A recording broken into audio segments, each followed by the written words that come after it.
was declared a free nation on August 15, 1947, after a long and difficult struggle for freedom. The British ruled over the country for 2 centuries. In this lesson, we shall study how they gained control over India. Since ancient times, India was known all over the world for its textiles, perfumes, spices, and artifacts. By the mid-15th century, Arab traders had already established a flourishing trade with India, selling Indian goods in the European markets. The Europeans were naturally very keen to trade directly with India, but were helpless since the land routes to India were under the control of the Turks, and they had blocked entry for European traders. The Europeans thus turned towards the sea as a possible means to reach Indian shores. Vasco da Gama, Portuguese explorer. In 1498, Vasco da Gama, a Portuguese sailor, reached the port of Calicut on the western coast of India. The Portuguese were the first to start trading with India after having set up trading centers and warehouses at Cochin, now Kochi, Kannanur, now Kannur, and Calicut. Next, they conquered Goa, Daman and Diu on the western coast of the country. The flourishing trade of the Portuguese attracted first the Dutch, followed by the British, and then the French merchants. However, it was the British who were successful in establishing a strong base in India with their trading company, the English East India Company. The English East India Company was set up in the year 1600 with the consent of Queen Elizabeth I, the Queen of England. They even acquired permission to trade in India and set up trading centers in Calcutta, now Kolkata, Madras, now Chennai, Bombay, now Mumbai, from the Mughal Emperor Jahangir. Soon, the company set up its first factory at Surat for storing goods and commodities such as cotton, silk, indigo dye, salt, tea, and opium.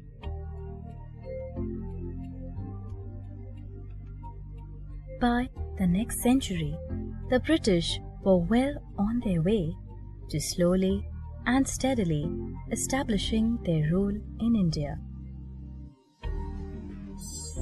Battle of Plassey.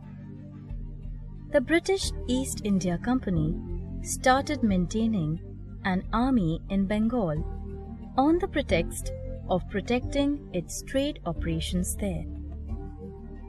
The British merchants fortified their factories in Calcutta, now Kolkata, without seeking permission from the Nawab of Bengal, Siraj-ud-Dawla. This angered the Nawab, who demanded its removal, which the British refused. They were keen to bring Bengal under their control, since it was the country's richest province then. The Nawab declared war against the British, but was crushed in the battle.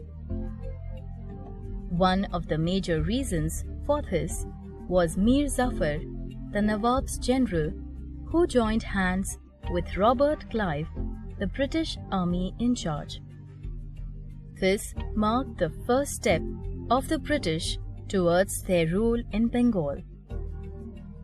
This battle was fought at Plassey in the year 1757. Battle of Buxar. After the Battle of Plassey, the British established their dominance over Bengal. They acquired cheap labor and exploited the farmers by forcing them to grow cash crops such as cotton and indigo at cheap rates, thus earning huge profits. This made it very difficult for the farmers and left them struggling even for their survival. In order to put an end to this poverty and oppression of the people, Mir Qasim, the Nawab of Bengal, Shuja-ud-Dawla, the Nawab of Awadh, and the Mughal king Shah Alam II formed a coalition and waged a battle against the British. This was called the Battle of Buxar and was fought in 1764. However, the British won this battle too, thus bringing Bengal finally under their control.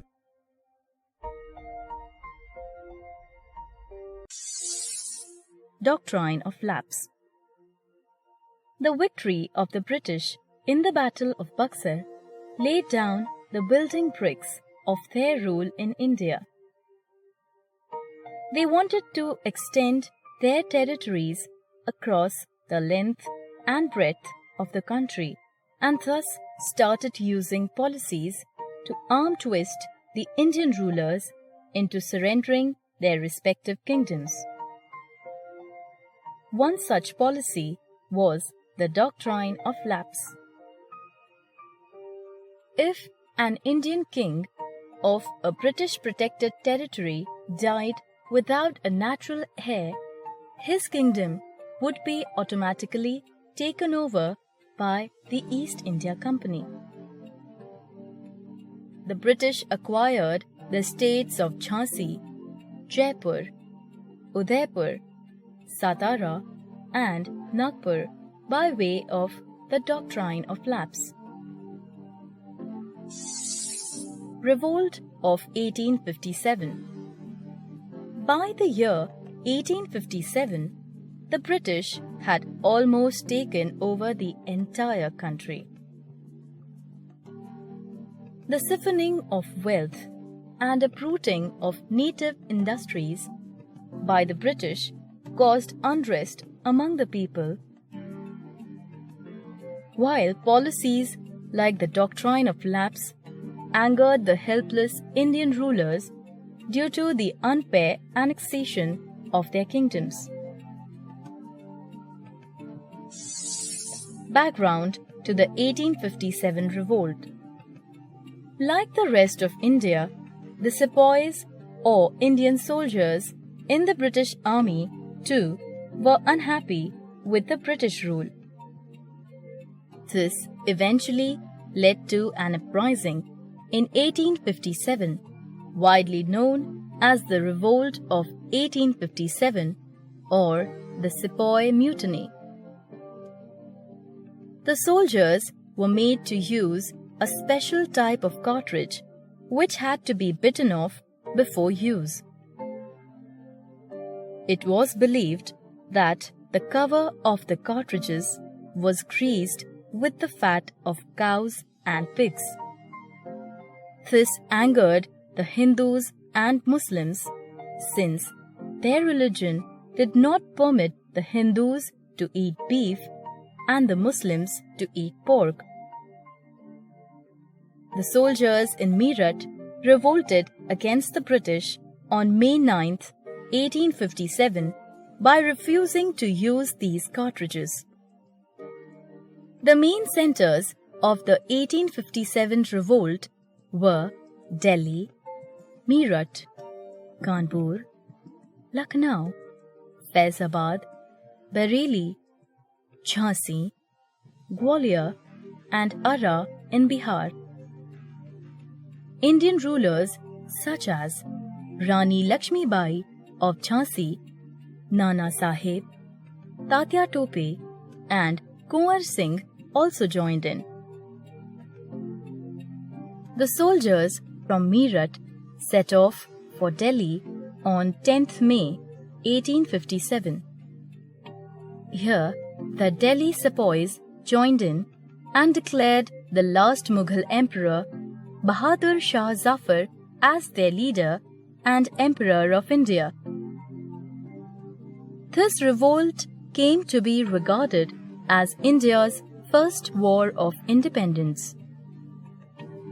Though the revolt continued for over a year, it was ultimately crushed by the British, who were superior in all ways: well-coordinated military operations, well-trained army, modern weapons, and means of transport.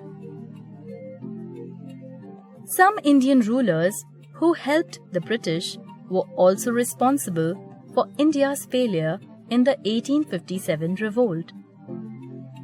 Rani Lakshmi Bai died while fighting, and Nana Sahib was defeated.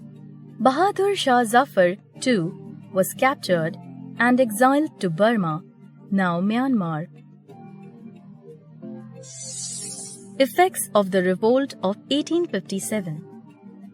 The major effect of the 1857 revolt was the rise of a feeling of nationalism in India. It united the people across the length and breadth of the country. Though the Indian rulers were badly defeated, the 1857 revolt was a turning point in the entire history of India's freedom struggle. As for the administration of the country, the rule of the East India Company ended and was replaced by the rule of the British government. Queen Victoria was declared the Empress of India and was to govern India through her viceroys. The Doctrine of Lapse was abolished. The Revolt of 1857 paved the way for the future struggle for freedom in India.